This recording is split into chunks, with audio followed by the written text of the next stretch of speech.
किती आहेत ह्या रेषा? त्या अशा 4 रेषा, अशा 4.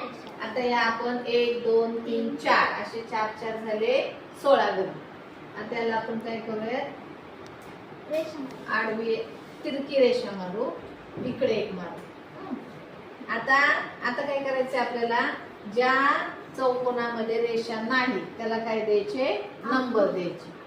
सुरुवात करायची इथून. हा झाला 1. इथं द्यायचा का? नाही. इथं किती द्यायचे? 2. इथं 3.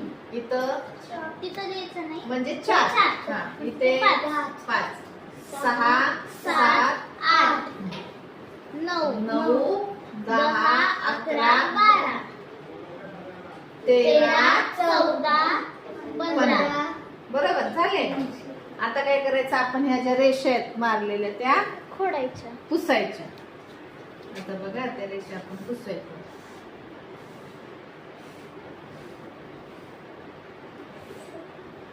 झाले का? आता चौकोन तयार. आता हे चौकोन झाल्यानंतर आता काय करायचं? आपण मगाशी असे नंबर दिले होते, आता असे खालून घ्यायचे. आता पहिला कोणता चौकोन? हा घ्यायचा 1. त्याच्यानंतर मोजा आता 2 3 4 2 3 4 इथं येणार 4. बरोबर. 5 6 हा 7 हा इथे